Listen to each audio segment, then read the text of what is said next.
j'aimerais qu'on prenne un moment de silence pour la nouvelle que je vais vous annoncer. Vous allez même pas être prêts, ok?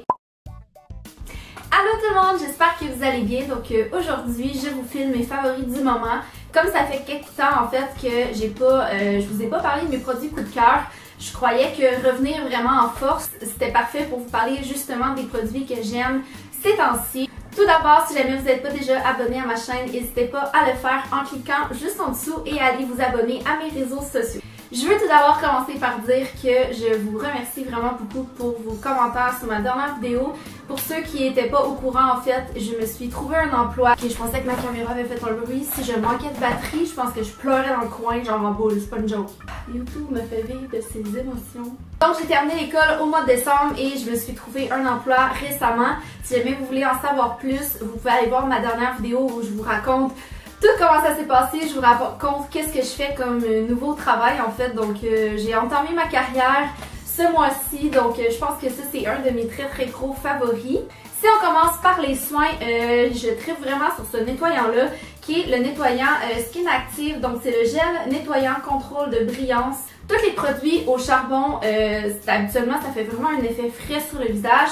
Moi, je l'utilise souvent le matin, justement, ça l'aide vraiment à me réveiller et ça nettoie super bien. Donc, le mois dernier, j'ai reçu la gamme complète et je capotais, je vous dis, là, de LR Cosmétiques, dont la gamme, elle, qu'ils ont fait en collaboration avec Patricia Paquin. C'est vraiment une belle gamme, honnêtement, là, il y a vraiment des beaux produits. Mais si je vous montre vraiment mes deux coups de cœur de la gamme, je vous parle ici du gommage exfoliant doux. Tous les produits, pour vrai, ont vraiment une très bonne odeur. Ce qui est le fun avec la gamme, c'est que c'est vraiment des produits naturels, puis c'est hypoallergénique et adapté pour les peaux sensibles aussi. Donc ça, c'est l'exfoliant et je... Ok, puis ce n'est pas une blague ce que je veux vous dire, mais quand je l'ai essayé dans ma douche la première fois, j'ai vraiment dit shit! Genre, c'était tellement comme... La texture est juste impossible à décrire. C'est tellement... J'ai l'impression de m'exfolier avec du beurre, ok? Puis là, vous allez dire, c'est vraiment dégueulasse, c'est ce que tu es en train de dire.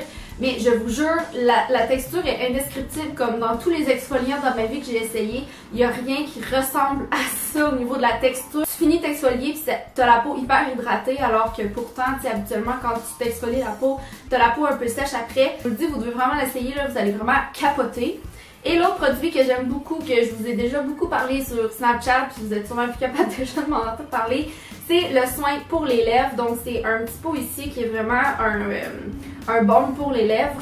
C'est fait à base d'huile de ricin, de cire d'abeille. Il n'y a pas d'alcool dans ce produit-là. Quand vous cherchez un produit pour les lèvres, c'est très important de ne pas aller chercher un produit qui contient de l'alcool parce que l'alcool, ça sèche et souvent ce que ça fait, ça crée vraiment une dépendance au produit pour tes lèvres. Mais ça, je l'adore et il est écrit en fait sur la boîte, il est écrit hydrate et repulpe. Puis là, moi je dis repulpe. Ben oui, c'est ça, tu sais. Non, ok. Ça repulpe vraiment les lèvres, ok. J'ai l'impression que mes lèvres sont plus grosses, comme c'est sûr que c'est pas un effet qui dure 4 heures, là, mais durant la première heure que j'utilise le produit, genre je me mettais tu sais, je mettais mon gloss puis j'étais comme, ok, j'ai plus de lèvres là. Bon, ok, c'est pas les lèvres à Kylie Jenner quand même là, mais pour vrai, je l'aime vraiment beaucoup et ça hydrate très bien. Maintenant, si on passe au make-up, j'ai eu un énorme struggle dans les derniers mois pour trouver un fond de teint qui me convenait. Premièrement parce que je mets plus d'autobronzant, donc ma peau était super pâle. Et super pâle comme genre super pâle, ok? Tous les fonds de teint que j'avais qui étaient adaptés à mon type de peau étaient trop foncés. Puis là, j'utilisais un produit qui fitait avec ma couleur, mais qui me donnait l'air de sortir d'un pot de margarine 2 heures plus tard. Donc, je me suis dit, là, Ellie, ça suffit. J'essayais vraiment de passer ce que j'avais, mais là je me suis dit arrête de niaiser, va chercher un produit en pharmacie que tu sais déjà qui fonctionne pour toi. Et je suis allée chercher mon fond de teint Outlast Stay Fabulous de CoverGirl. Ça fait très longtemps que je vous ai pas parlé de ce produit là parce que ça faisait très longtemps que je l'avais pas essayé, mais je savais que c'est un produit qui allait fonctionner pour moi, donc je suis allée en rechercher. 910, c'est la couleur la plus pâle et malheureusement c'est encore trop foncé pour moi. C'est pas question les compagnies à avoir bien de la misère à faire des couleurs adaptées pour les gens qui ont la peau de Blanche-Neige l'hiver. J'aime beaucoup ce fond de teint là parce qu'il est quand même assez facile à appliquer puis il tient tellement bien sur moi. C'est tous les fonds de teint que j'ai essayé dans les derniers mois, on dirait qu'à chaque fois que je l'appliquais, j'avais l'air d'avoir 10 pouces d'épais de fond de teint en face. Et quand même, je suis très satisfaite. de l'effet qu'il fait sur ma peau et il tient vraiment toute la journée sans que j'ai besoin de vraiment revenir matifier ou de prendre un blotting sheet, là, comment on dit ça en français, une feuille, tu sais les petites feuilles pour enlever l'excès de gras qu'on a dans notre face. Ok, les petits n'importe quoi. Pour mes sourcils, ces temps-ci, j'utilise le Self Sharpening, donc le crayon pour sourcils de Annabelle, auto-aiguisable. La seule chose que j'aime pas, c'est qu'il dit qu'il est waterproof et il est zéro waterproof. Ok, à la fin de la journée, il s'estompe un peu. Ce que j'aime de ce produit, ok, là je l'ai utilisé, vous allez pas voir là, mais en fait, quand tu le twists, il est déjà aiguisé, fait que je le ferai pas, mais quand tu le twists, il s'aiguise tout seul. Donc ça, c'est super le fun quand tu veux vraiment avoir un trait de crayon vraiment hyper précis. Ce que j'utilisais avant, c'était ceux de Maybelline et la pointe, elle cassait vraiment tout le temps. Alors qu'avec ce principe-là, dans le fond, la pointe, elle sort au fur et à mesure que tu as besoin qu'elle sorte.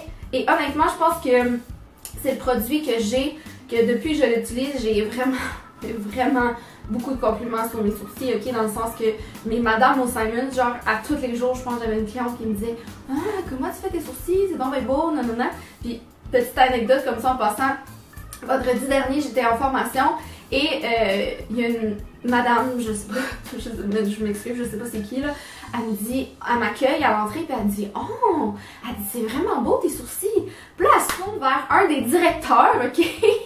Puis elle dit « Oh! » Elle dit « Regarde comment ses sourcils sont beaux, tu sais. » Le monsieur, il avait absolument rien à battre de mes sourcils, ok? Mais elle était juste beaucoup trop comme enthousiaste par rapport à mes sourcils, mais en tout cas, ça m'a fait bien rire. Et je suis revenue à mon premier amour de ma vie, qui est le mascara I Love Extreme. Comme mon fond de teint, je strugglais. Ouais, c'est ça, ok. J'avais de la difficulté, la fille est trop bilingue, hein. Maintenant, je travaille en anglais, hein, fait que mon cerveau, je vous dis, là, il y a bien gros de la misère à se rappeler qu'il est francophone. Donc, le mascara I Love Extreme, c'est un vraiment de mes préférés et quand je l'ai réessayé il y a 2-3 semaines, je me suis vraiment rendu compte que j'aurais vraiment dû arrêter d'essayer d'acheter 8000 mascaras en essayant d'en trouver un aussi bon alors que j'avais lui à 4$ au Pharmaprix. Là, j'aimerais qu'on prenne un moment de silence pour la nouvelle que je vais vous annoncer. Vous allez même pas être prêts, ok? Harry Styles a sorti une nouvelle chanson et il sortira un nouvel album le 12 mai. J'essaie de contenir mon excitation. Vous savez comment j'étais une fan de One Direction, ok? À quel point j'ai pleuré en boule pendant 3 heures quand que... plus que 3 heures. À quel point j'ai trouvé ça difficile quand ils se sont séparés. Aucune façon d'exprimer à quel point j'aime Harry Styles, ok? Et là, quand j'ai vu sur Spotify qu'il avait sorti une chanson, je crois sincèrement que ma réaction a été quelque chose comme ça, ok? Je vous jure, je capotais et sa chanson... C'était quoi ça? Sa nouvelle chanson, ça s'appelle Signs of the Time et il y a comme quasiment 200 300 000 vues et je pense que les 300 000 vues sur YouTube, c'est genre moi, ok? Harry Styles a commencé à faire des entrevues et tout ça, fait que moi je tripe bien raide, mais tout ça pour dire que sa chanson est super bonne, donc allez l'écouter. Ça vaut vraiment la peine, même si vous n'étiez pas une fan de One Direction, là, le style est quand même assez différent, donc peut-être que vous allez aimer ça. Une autre des chansons vraiment amazing que j'ai écouté et que j'ai écouté ce mois-ci, c'est For the Love de Hearts and Colors. Hearts and Colors, c'est deux très jolis garçons qui en fait forment un groupe. Ils chantent super bien puis moi je les aime vraiment beaucoup pour des covers qu'ils font, dont leur cover d'une de mes chansons préférées qu'ils ont fait, c'est Can't Help Falling in Love qu'ils ont fait il y a quelques mois. Mais là ils ont sorti une chanson For the Love et pour vrai c'était vraiment mon hit du mois. Maintenant je suis même plus capable d'écouter tellement je l'écoutais en repeat puis là je suis vraiment écœurée, mais je vous le dis, vous allez vraiment tomber en amour avec. Et il y a aussi la chanson Weak de ARG ou AGR, je me souviens pas, qui a été vraiment un très gros coup de cœur musical pour moi ce mois-ci. Donc voilà, c'est tout pour la vidéo, j'espère que vous avez apprécié. N'hésitez pas à me dire en commentaire quels sont vos coups de cœur du moment. Je vous embrasse très fort et nous on va se voir la prochaine fois. Bye!